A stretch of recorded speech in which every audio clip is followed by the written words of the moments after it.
trying a new approach to Facebook Live. I'm watching the signal here and seeing, oh good. Okay, it looks like we are live. Facebook has a new platform and I'm trying it out for the first time. It looks really different, so thank you for bearing with me as I get this going. So it is Saturday, March 28th at 4:22 p.m. Pacific time. I'm Jean Catherine Carlson, Vibrant Living Alchemist, and I wanted to invite you to some shadow play today. Now you might wonder, what the heck is that? What is shadow play? Well, we all have shadow. We have these bright shadows and we have these dark shadows. And I'm going to share with you a little bit about what a shadow is and how it can support us in this time, and how we are likely to be bumping into our shadow quite a bit as we are in these shelter-in-place times, because we are confronting ourselves. We have parts of ourselves and parts of each other, if we are living with people, that are coming up, and a lot of that is shadow material. So here's what I want you to know. And what I want you to know is the shadow is anything that we are sure we are not. The shadow is anything we are sure we are not. That means the good stuff and the bad stuff. It's part of us we do not know, and sometimes we do not want to know. Most times we don't want to know. We can hardly bear to look. Well, I invite us to look because it may carry the best of life we have not lived. When we stand in light, we cast a shadow. You can't have sunlight without shadow someplace. Light and shade are to each other as breathing in is to breathing out.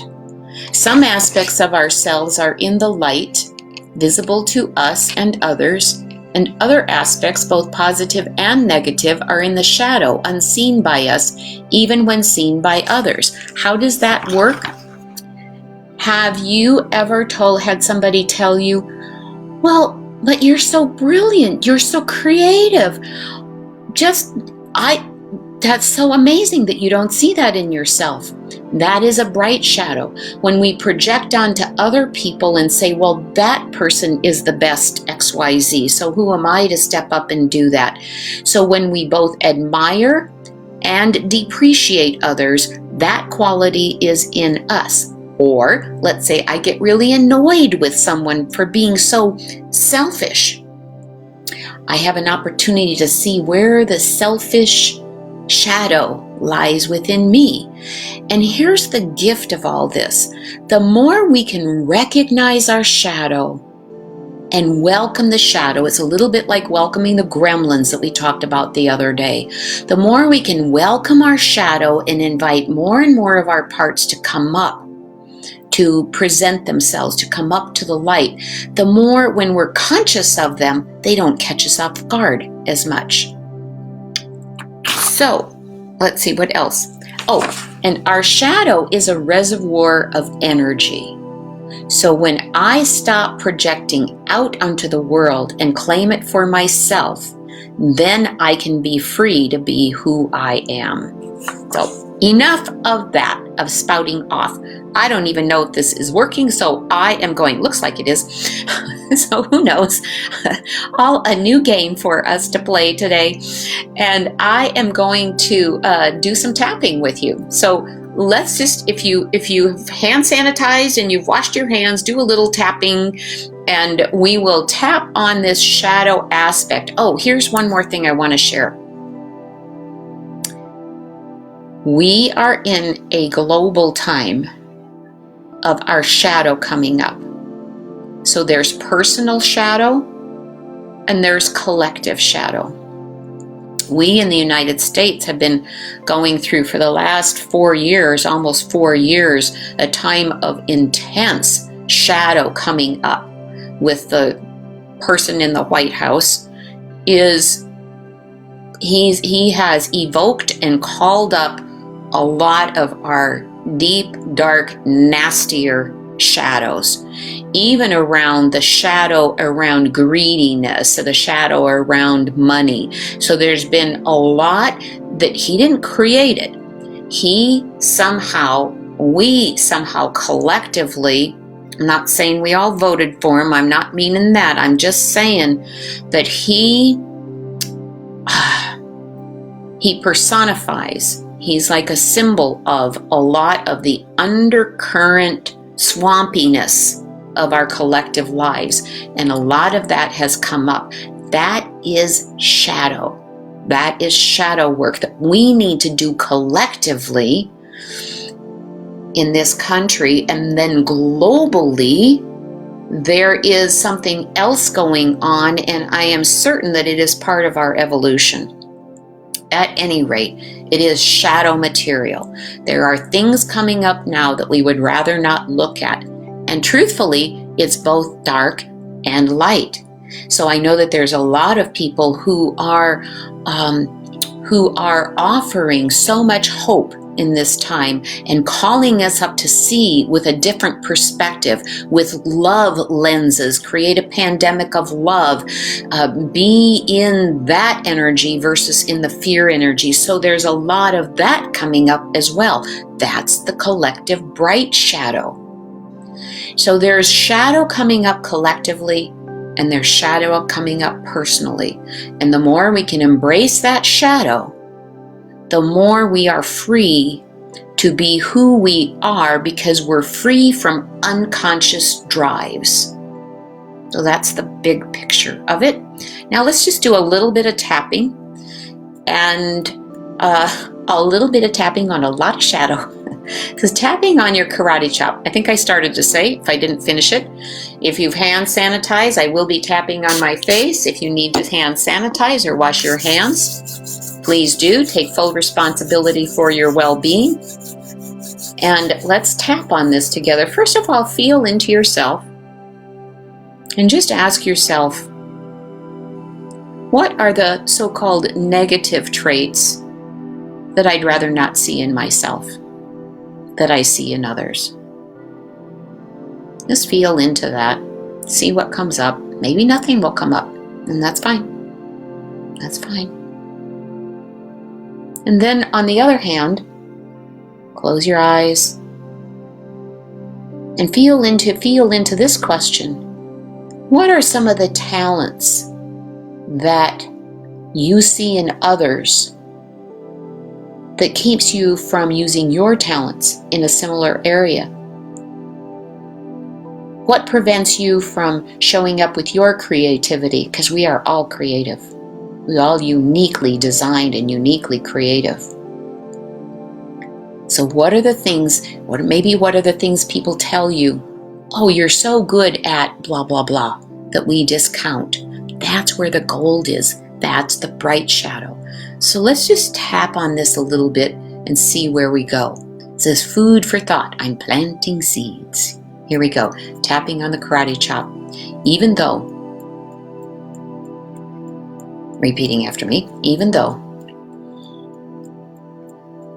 I'd rather not know what my shadow is, I'd kind of like it to go away. And I deeply and completely love and accept myself, especially the shadow.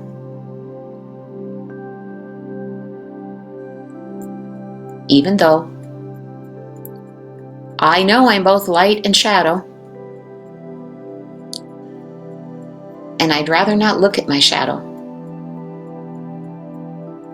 It doesn't feel good. And I want to love, honor, and accept all of me, including my shadow. And one more time on the karate chop. Even though I am light and shadow, and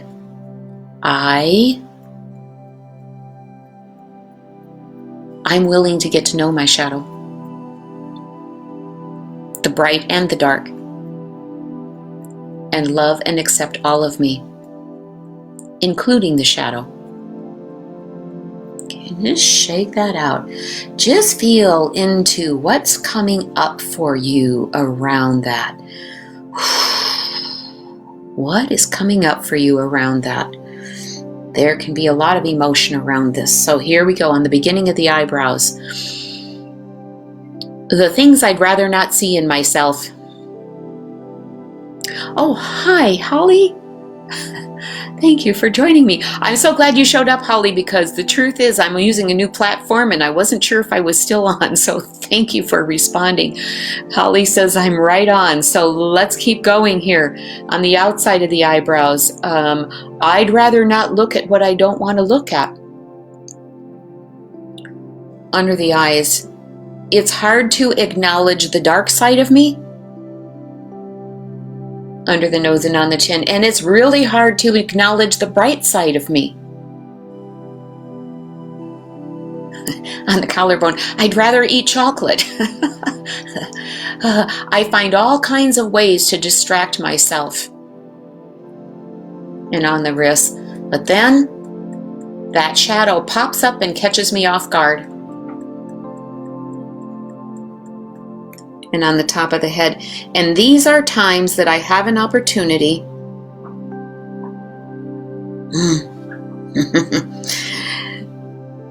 I have an opportunity to get to know this shadow.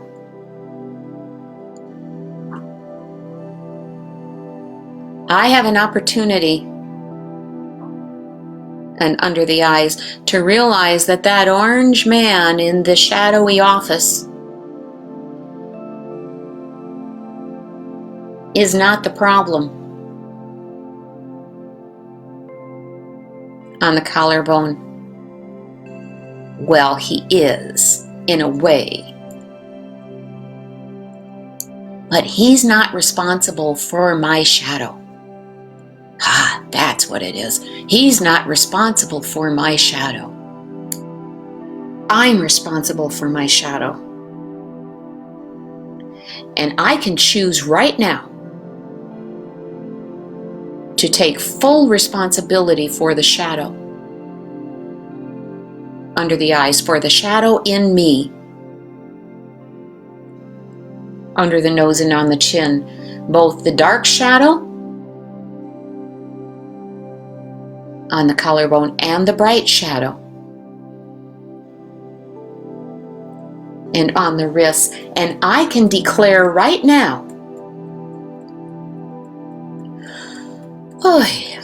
on the top of the head, that all of me is acceptable and perfectly divine.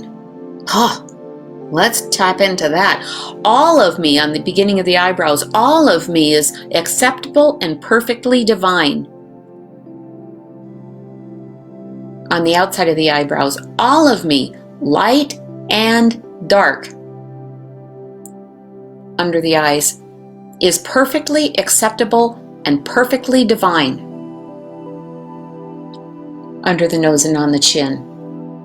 That is the truth. And on the collarbone, I and I alone am responsible for my shadow. On the top of the head. And when my shadow comes up and surprises me, on the beginning of the eyebrows, because somebody popped up onto my screen, and on the outside of the eyebrows, and annoyed me, under the eyes, or someone I admired, under the nose and on the chin, and created all these inadequate feelings in myself, on the collarbone, I can say thank you. Thank you for helping me see my shadow. Because guess what? If it's in the shadow, I don't see it unless somebody points it out. Unless somebody activates it. Okay, shake that out. Ooh, that was good. So, what we can declare right now is that we are 100% responsible for letting our light shine and being okay when we get caught in our shadow. Can I choose to chuckle at myself when I catch myself, I don't know, getting distracted again? Oh my God, there I go, getting distracted again. How come I can't stay on task? That distraction is, there's something shadowy about that. Or showing up late when I meant to be on time. Any number of things that are shadowy, that when we catch ourselves going like, oh man, I did that again. Could we say instead, there it is, there's my shadow. I'm willing to learn. I'm willing to learn from this shadow so that there's less and less and less. And when it's not buried and stuffed down, imagine it's like trying to hold a cork underwater. You know, all we have to do, and we're trying to let it float up to the top, but we keep holding it down, holding it down, holding it down. All we have to do is let go of it, and it pops up to the surface. So all we have to do is let go of the hold the shadow has on us, and it pops up to the surface. And then it goes like, oh, that's not so bad. I can laugh at myself. It wasn't the end of the world. So, thank you for going on this ride with me. Oh my gosh, this was wonderful. Let's go forth and remember that the more we claim our shadow and stop projecting it onto others, the more we can be a compassionate beacon of light out there in the world for others to be okay about claiming their shadow, even collectively. How might this practice actually help clean up some of the shadowy stuff in this country and the globe? I don't have an answer to that. It's a mysterious question. I just believe that somehow we doing our work along these lines does make a difference. So there you have it for today. I will be back live tomorrow morning about 9:15 a.m. Pacific time, and we will see what Spirit wants me to bring forth tomorrow morning. Thank you so much for joining me. And if you are catching this in a recording, feel free to respond. I will be looking at the responses. And feel free, any of you, to reach out to me with a private message if you would like additional support in embracing your shadow. Thank you so much, and have a good evening.